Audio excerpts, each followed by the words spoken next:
TV पर उस समय एक पुरानी ब्लैक एंड व्हाइट फिल्म चल रही थी। चाय की दुकान का मालिक भानु बड़े ध्यान से टीवी की ओर देख रहा था। चूल्हे पर चाय का पानी चढ़ा हुआ था और शाम की हल्की हवा दुकान के सामने लगे चीखू काका और पाप आका के टीन के शेड को खड़खड़ा रही थी।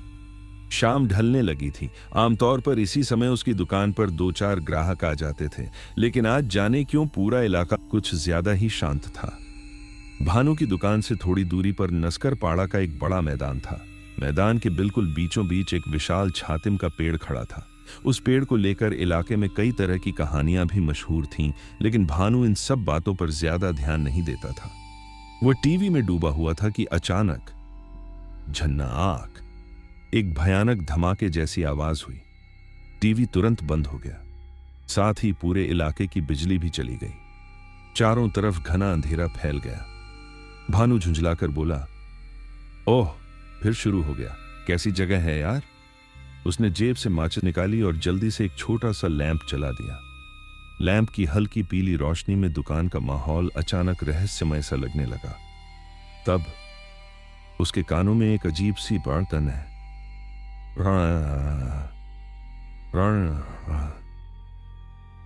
रण जैसी आवाज आई। भानु चौंक कर सामने देखने लगा और तभी उसने एक ऐसा दृश्य देखा कि उसकी आंखें फटी की फटी रह गईं। मैदान के बीच खड़े उस विशाल छातिम के पेड़ की चोटी पर एक तेज रोशनी की चमक दिखाई दी। भानु धीरे धीरे दुकान से बाहर निकला। चारों तरफ घुप अंधेरा वतुफ था, लेकिन तभी उसे हवा में एक अजीब तांबे जैसी गंध महसूस हुई। वह समझने की कोशिश ही कर रहा था कि अचानक एक काली परछाई हवा की तरह झपट कर उसके ऊपर आ गिरी। भानु की एक दिल दहला देने वाली चीख पूरे इलाके में गूंज उठी। दुकान के बर्तन तक कांप उठे। लैंप की लौ एक बार जोर से कांपी, जैसे आने वाले किसी भयानक खतरे का संकेत दे रही हो। इधर हाबुल अपने घर के बरामदे में बैठा था। उसने इमरजेंसी लाइट की रोशनी थोड़ी तेज कर दी। शाम हुए काफी देर हो चुकी थी। वह अपने फोन को घूर रहा था। उनके इलाके में बिजली का जाना कोई नई बात नहीं थी। यह जगह न तो पूरी तरह गांव थी और न ही शहर। कुछ जगह पक्के मकान थे तो कहीं कहीं मिट्टी के घर भी दिखाई देते थे। चारों तरफ ऊंचे ऊंचे मोबाइल टावर खड़े थे। जब बिजली चली जाती तो दूर से देखने पर लगता जैसे कोई काला विशाल दानव जमीन पर लेटा हुआ आसमान की ओर हाथ बढ़ा रहा हो। इस पूरे इलाके के एक कोने में एक बहुत पुराना कारखाना भी था, लेकिन अजीब बात यह थी कि किसी ने कभी वहां किसी को आते जाते नहीं देखा। लोगों को यह भी नहीं पता था कि वह कारखाना आखिर किस चीज का है। तब हाबुल का फोन बज उठा। हेलो। दूसरी तरफ से कुछ आवाज आई, लेकिन मोबाइल टावर पास होने की वजह से आवाज साफ नहीं आ रही थी। धत तेरे की, कुछ सुनाई ही नहीं देता। हाबुल झुंझलाकर बोला। फोन जयंता का था, शायद क्लब में बुला रहा होगा। हाबुल वापस कॉल करने ही वाला था कि तभी एक साइकिल आकर उसके घर के सामने रुकी। जयंता खुद आ पहुंचा। वह बोला, अरे कमीने, फोन क्यों नहीं उठा रहा था? हाबुल बोला, सुनाई ही नहीं दे रहा था, ऊपर से बिजली भी नहीं है, अच्छा नहीं लग रहा था। जयंता बोला, चल जल्दी, बाबलूदा ने बुलाया है क्लब में, कोई जरूरी काम है। हाबुल थोड़ा हिचकिचाया, अभी मां भी घर पे नहीं है। ताला लगा दे, बाद में फोन कर देना, बाबलूदा ने कहा है, अर्जेंट है। हाबुल और जयंता दोनों ने अभी अभी हायर सेकेंडरी पास किया था, लेकिन 4 साल बीत जाने के बाद भी उन्हें कोई ढंग की नौकरी नहीं मिली थी। घर की हालत भी ठीक नहीं थी, इसीलिए उन्हें कभी कभी इलाके के बड़े भाई बाबलूदा के छोटे मोटे काम करने पड़ते थे।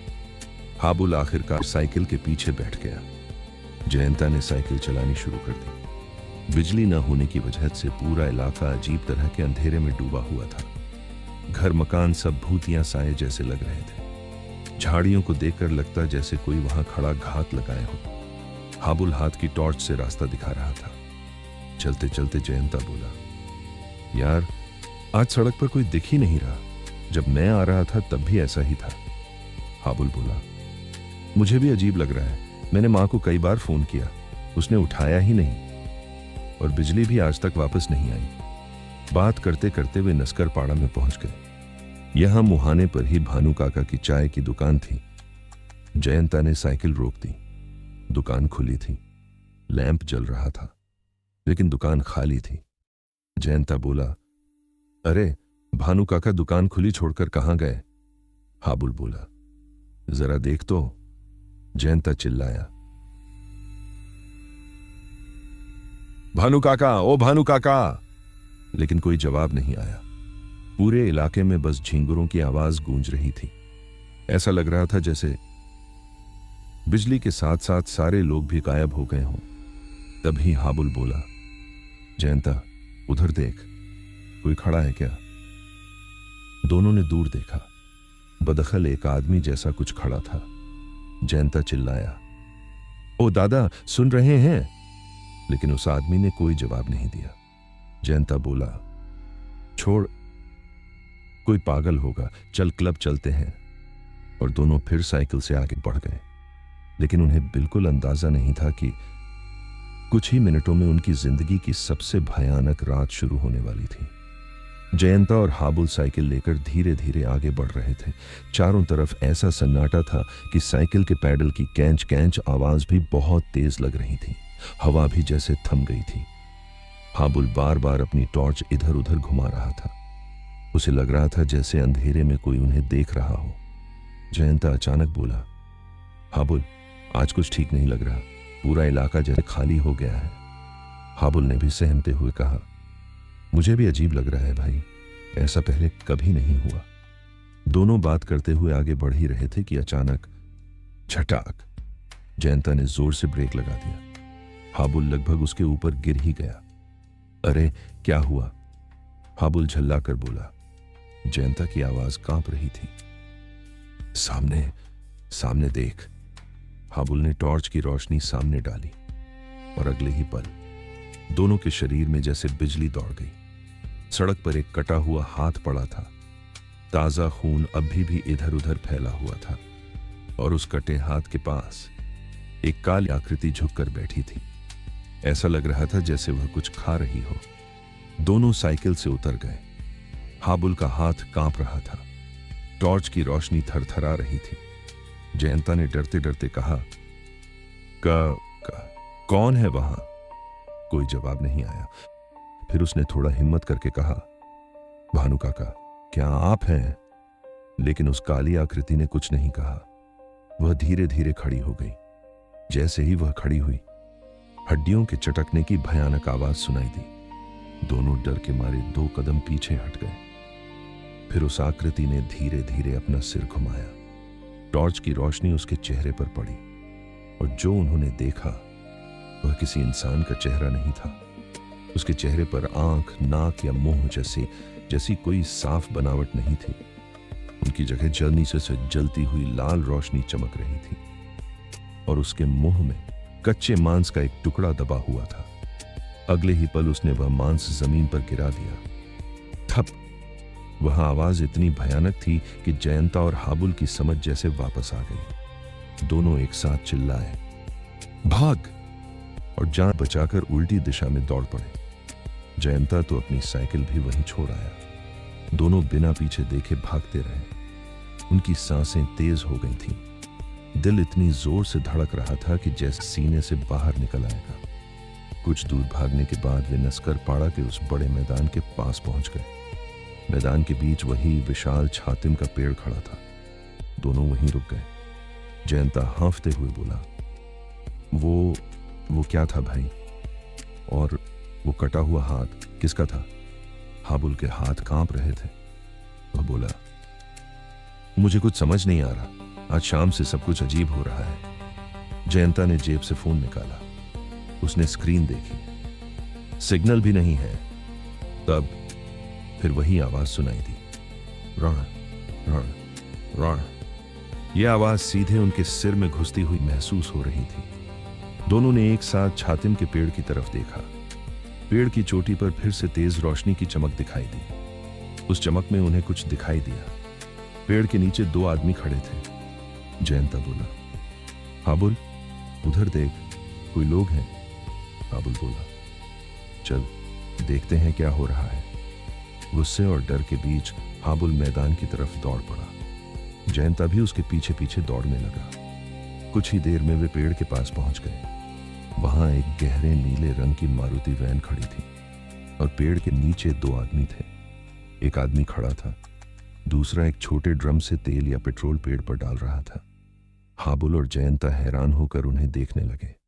शायद उन दोनों को अभी तक उनकी मौजूदगी का पता नहीं चला था, लेकिन तभी पेट्रोल डालने वाले आदमी ने उन्हें देख लिया। वह चौंक कर उनकी ओर मुड़ा। अरे तुम लोग कौन हो? वह घबराकर चिल्लाया। यहां मत खड़े रहो, भागो, जल्दी भागो यहां से। दूसरा आदमी भी उनकी ओर मुड़ा। उसके चेहरे पर डर साफ दिखाई दे रहा था। वह बोला, ये दोनों कहां से आ गए? भागो यहां से, अभी भागो। जयंता गुस्से में बोला, क्यों भागें? यहां क्या हो रहा है? हमने पेड़ के ऊपर रोशनी देखी है, सच सच बताओ क्या चल रहा है? दोनों आदमी एक दूसरे की ओर देखने लगे। उनके कपड़ों से लग रहा था कि वे किसी फैक्ट्री के कर्मचारी हैं। जयंता बोला, तुम लोग उस फैक्ट्री में काम करते हो ना? सच बताओ यहां क्या हो रहा है, नहीं तो हम अभी लोगों को बुलाएंगे। कुछ पल के लिए चारों तरफ भयानक खामोशी छा गई। दूसरे आदमी ने धीरे से अपनी जेब में हाथ डाला और अगले ही पल उसने एक बंदूक निकाल ली। काली चमकदार बंदूक का मुंह सीधे जयंता और हाबुल की तरफ था। हाबुल कुछ बोलने ही वाला था कि अचानक फिर वही आवाज गूंजी, रण रण रण। पेड़ की चोटी पर फिर से तेज रोशनी चमकी। दोनों आदमी तुरंत ऊपर देखने लगे। ऐसा लग रहा था जैसे वे किसी चीज का इंतजार कर रहे हों। और तभी अचानक ऊपर से एक काली चीज छलांग लगाकर नीचे आई, सीधे पहले आदमी के ऊपर। वह तत्व आदमी जमीन पर गिर पड़ा और उस काली चीज ने उसके गले में भयानक काट लिया। वह आदमी तड़पने लगा जैसे गला कटी मुर्गी फड़फड़ाती है। दूसरा आदमी डर के मारे जोर से चीखा और मैदान की तरफ भाग पड़ा। जयंता और हाबुल अब और वहां नहीं रुक सकते थे। वे भी उसके पीछे पीछे दौड़ पड़े, लेकिन उन्हें बिल्कुल अंदाजा नहीं था कि यह तो अभी उस भयानक रात की शुरुआत थी। मैदान से निकलकर तीनों जान बचाकर भाग रहे थे, जयंता, हाबुल और वह अजनबी आदमी। अंधेरा इतना गहरा था कि सामने का रास्ता भी ठीक से दिखाई नहीं दे रहा था। हाबुल की टॉर्च की रोशनी ही बस उनका सहारा थी। चारों तरफ ऐसा लग रहा था जैसे अंधेरा उन्हें घेर कर निगल लेना चाहता हो। तो तीन बिना पीछे देखे बड़ी सड़क की तरफ दौड़ते जा रहे थे, लेकिन वे ज्यादा दूर नहीं जा पाए। जैसे ही वे बड़ी सड़क के पास पुराने ईंटों वाले घर के सामने पहुंचे, तो तीन के कदम अचानक रुक गए। उनकी टॉर्च की रोशनी सामने पड़ी और जो उन्होंने देखा वह किसी डरावने सपने से भी ज्यादा भयानक था। सड़क के बीचों बीच एक बूढ़ी औरत का शव पड़ा था। उसके ऊपर तीन काले जीव झुके हुए थे। वे उस औरत के शरीर को नोच नोच कर खा रहे थे। चारों तरफ लाल चिपचिपा खून फैला हुआ था। पूरा दृश्य किसी नरक से कम नहीं लग रहा था। तो तीन के शरीर डर से जम गए, लेकिन वे जानते थे कि अगर वे ज्यादा देर वहीं खड़े रहे तो अगला नंबर उनका ही होगा।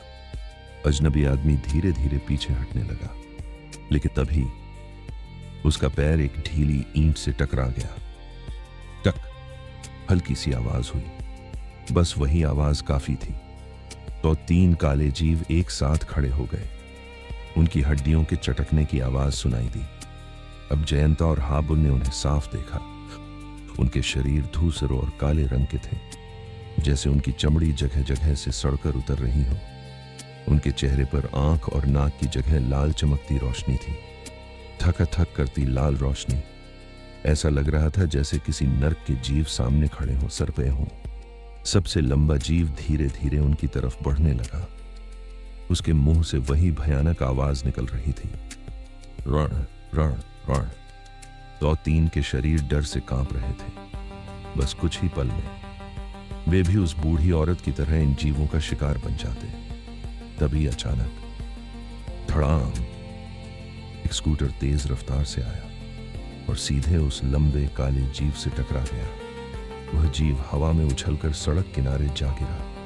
बाकी दोनों जीव अचानक चौंक गए। वे अजीब तरीके से चार पैरों पर दौड़ते हुए पास की गली में गायब हो गए। जयंता और हाबुल ने हैरानी से देखा। स्कूटर पर बाबलूदा बैठे थे। वह भी उतने ही हैरान थे। उन्होंने स्कूटर रोका और बोले, ये क्या हो रहा है यहाँ? तुम लोग आए नहीं तो मैं तुम्हें ढूंढने निकल पड़ा। फिर उन्होंने घबरा कर कहा, लेकिन अजीब बात देखो, नस्कर पाड़ा के पास आते ही मेरे स्कूटर के ब्रेक काम ही नहीं कर रहे थे। पता नहीं किसे टक्कर मार दी। जयंता लगभग रोते हुए बोला, बाबलूदा, आज कुछ बहुत गलत हो रहा है। ऐसा लग रहा है जैसे भूत प्रेत इस इलाके में आ गए हों। वो देखो, लालबाड़ी वाली दादी का क्या हाल कर दिया।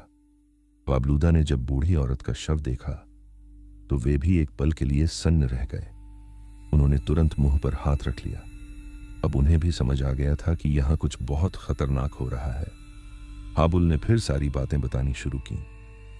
शाम से लेकर अब तक जो कुछ भी हुआ था, भानु काका की दुकान, कटा हुआ हाथ, पेड़ के नीचे खड़े लोग और वह काला जीव।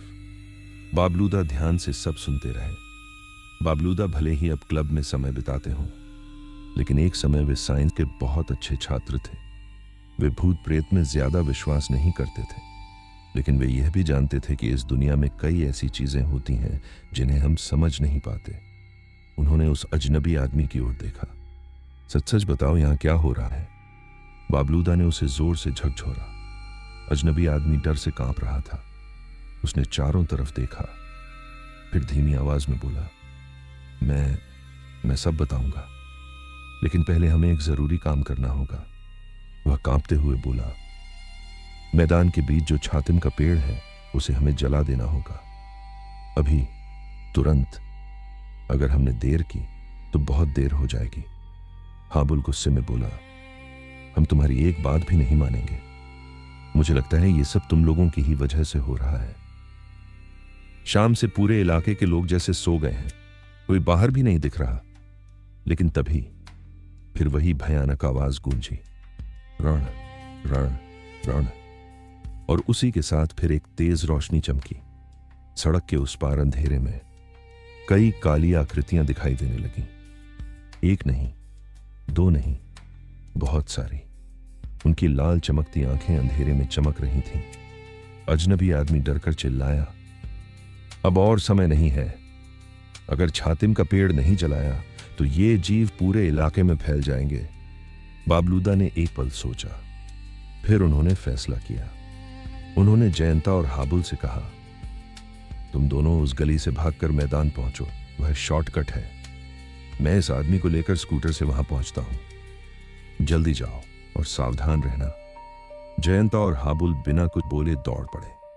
उन्हें अब समझ आ चुका था कि आज रात कुछ अमानवीय हो रहा है, और शायद उस छातिम के पेड़ में ही इस रहस्य की असली चाबी छिपी थी। जयंता और हाबुल जान बचाकर उस तंग गली से भागते हुए नस्कर पाड़ा के मैदान की तरफ बढ़ रहे थे। चारों तरफ अंधेरा और झाड़ियों के बीच से कभी कभी लाल चमकती आंखें दिखाई दे जाती। दोनों बिना पीछे देखे दौड़ते जा रहे थे। उधर बाबलूदा स्कूटर पर उस अजनबी आदमी को लेकर बड़ी सड़क से मैदान की ओर बढ़ रहे थे। कुछ ही मिनटों में दोनों रास्ते मैदान पर आकर मिल गए। जयंता और हाबुल पहले ही वहां पहुंच चुके थे। वे दोनों हांफते हुए मैदान के बीच खड़े विशाल छातिम के पेड़ को देख रहे थे। स्कूटर की हेडलाइट जल रही थी। उसकी सफेद रोशनी में पूरा मैदान एक अजीब रहस्यमय माहौल बना रहा था। पेड़ के नीचे खून फैला हुआ था और थोड़ा दूर पेट्रोल का ड्रम भी पड़ा था।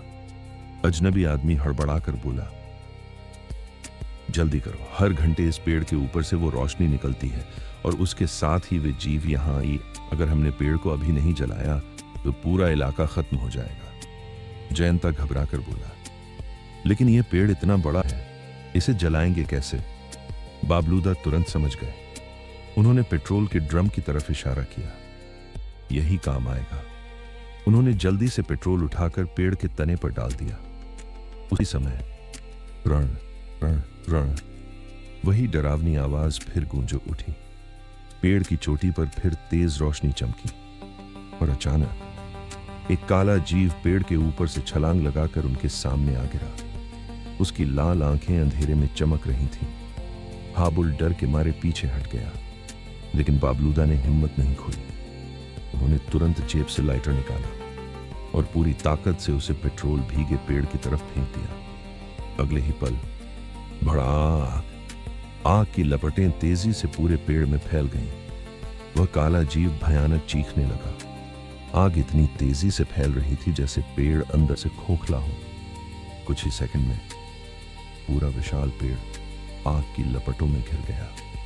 फिर मडामडाम भारी आवाज के साथ वह विशाल छातिम का पेड़ टूटकर जमीन पर गिर पड़ा। आग की रोशनी से पूरा मैदान चमक उठा। लेकिन उसके बाद जो उन्होंने देखा उसने सबको हैरान कर दिया।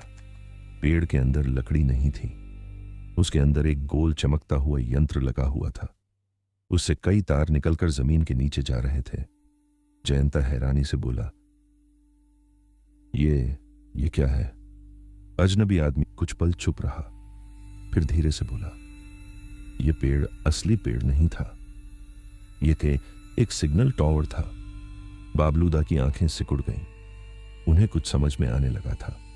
उसी समय मैदान के दूसरे कोने में खड़े बाकी काले जीव धीरे धीरे टूटकर धूल की तरह हवा में गायब होने लगे, जैसे उनका स्रोत खत्म हो गया हो।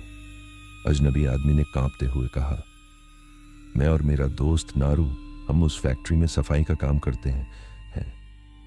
वो फैक्ट्री असल में फैक्ट्री नहीं है, वह गुप्त वैज्ञानिक प्रयोगशाला है। वहां विदेशी वैज्ञानिक आते हैं और कुछ अजीब प्रयोग करते हैं। आज शाम अचानक बिजली चली गई और हमें फोन आया कि इस छातिम के पेड़ को जला दो, लेकिन हमें पता नहीं था कि वह क्या होने वाला है। बाबलूदा ने गहरी सांस ली, फिर बोले, मुझे लगता है उस प्रयोगशाला में ऐसा कोई प्रयोग हुआ है जिससे दूसरे ग्रह के जीव इस पृथ्वी पर आने लगे और यह टावर उन्हें सिग्नल भेज रहा था। यानी इतने सालों से हमारे ही इलाके में, हमारी आंखों के सामने किसी दूसरे ग्रह से संपर्क किया जा रहा था। जयंता और हाबुल अवाक खड़े थे। उन्हें पहली बार एहसास हुआ कि इस दुनिया में ऐसी कई चीजें हैं जिनके बारे में आम लोगों को कुछ भी पता नहीं होता।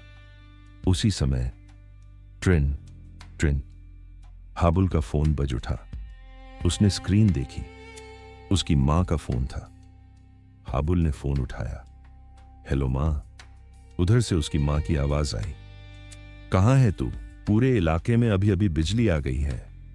और सचमुच उसी पल पूरे इलाके में बिजली वापस आ गई। चारों तरफ रोशनी फैल गई, जैसे कुछ हुआ ही ना हो।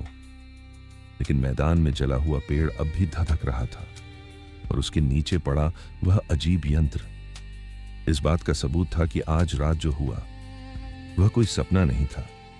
क्या यह रहस्य यहीं खत्म हो गया या उस फैक्ट्री में अब भी कुछ और भयानक प्रयोग चल रहे हैं?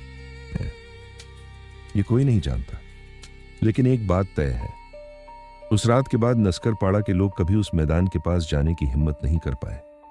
दोस्तों, अगर आपको यह डरावनी और रहस्यमयी कहानी पसंद आई हो तो वीडियो को लाइक जरूर करें, और अगर आप ऐसी ही रोमांचक हॉरर और रहस्य भरी कहानियां सुनना पसंद करते हैं तो हमारे चैनल को सब्सक्राइब करना बिल्कुल मत भूलिए।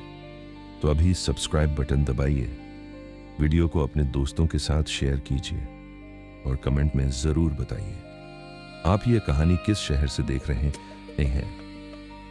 हम फिर मिलेंगे एक नई डरावनी कहानी के साथ। तब तक के लिए सावधान रहिए और अंधेरे से थोड़ा बचकर रहिए।